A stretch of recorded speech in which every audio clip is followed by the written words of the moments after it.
నమస్కారం శంకర్ ప్రసాద్ గారు. నమస్కారం. ఎమ్మెల్యేలు డిన్నర్ మీటింగ్లు అని చెప్పి ఒక ఇష్యూ నడిచింది. నేను ఏదో కొంచెం సాల్వ్ చేసినట్టున్నారు. ఇంకేమైనా ఉందా పార్టీలో ఎమ్మెల్యేల ప్రభుత్వంలో అసమ్మతి గలం కావచ్చు ఎమ్మెల్యేలకు సంబంధించి విషయాల్లో బయటికి వెళ్ళి వేరే కుంపటో లేదా ప్రభుత్వాన్ని కూల్చాలని ఇట్లాంటివి ఏమైనా ఉన్నాయా లేదా మీది సుస్థిర ప్రభుత్వమేనా? ఒక సిస్టమేటిక్ గా పనిచేసేటువంటి పార్టీ ఏదైనా ఉందంటే కాంగ్రెస్ పార్టీ. ముఖ్యంగా కాంగ్రెస్ పార్టీలో ప్రజాస్వామ్యం ఎక్కువ.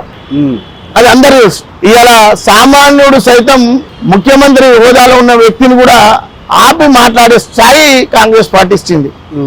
అంటే ప్రజాస్వామ్యం ఇది.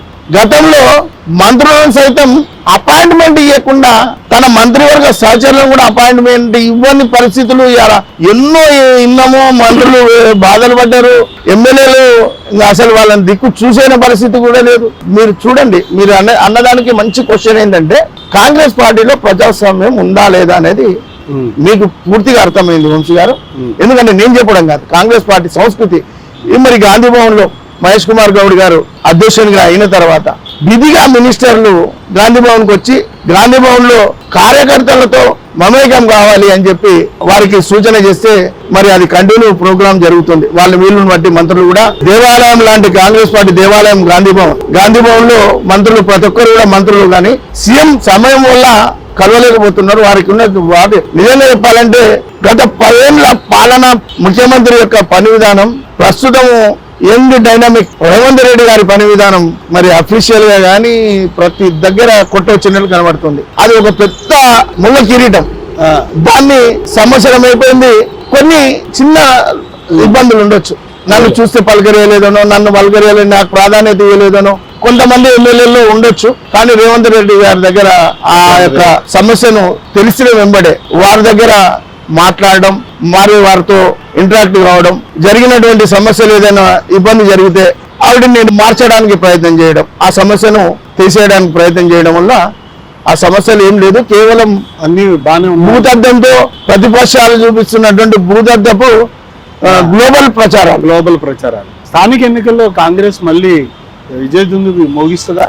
100% ఈ ఫలాలు మొత్తం కూడా ప్రజలకు చేరుతాయి. చేరిన తర్వాత ఇప్పుడున్న పరిస్థితిలో బీఆర్ఎస్ పరిస్థితి ఇక నేను చెప్పగానే చెప్పాలి.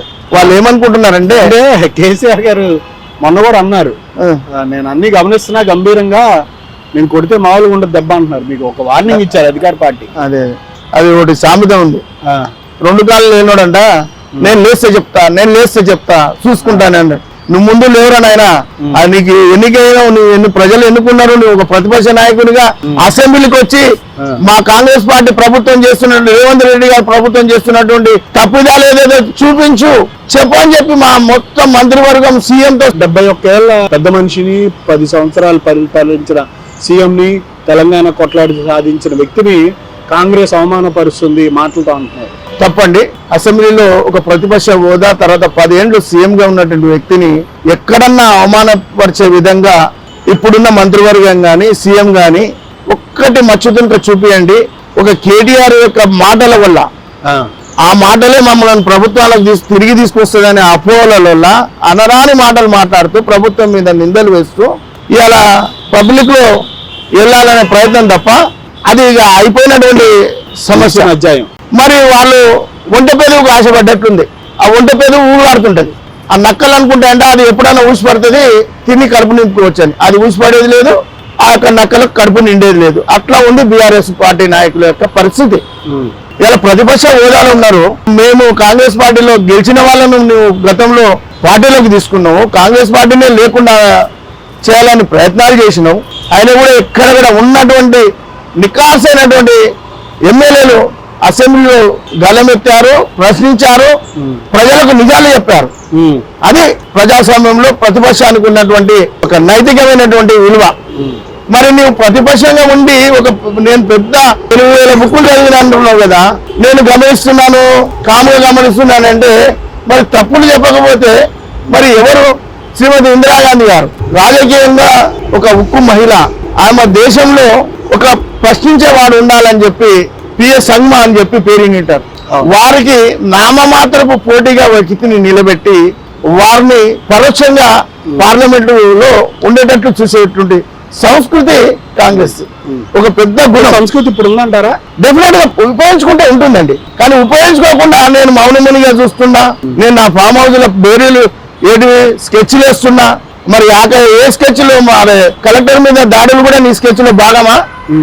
పబ్లిక్ లో అనుకుంటున్నారు. ఇప్పుడు మేమననే కాదు, రాజకీయ మేధావులు కూడా అంటున్నారు. ఇవల్ల కూడా కేసీఆర్, కేటీఆర్, హరీష్ రావు వేస్తున్నటువంటి స్కెచ్లు అయినా రాజకీయంలో ఈ రాష్ట్రంలో శాంతి భద్రతలను ఇది పండంగా పెట్టాలని, రాజకీయ లబ్ధి పొందాలని స్కెచ్లు ఏమన్నా వేస్తే దానికి సార్ ధన్యవాదాలు.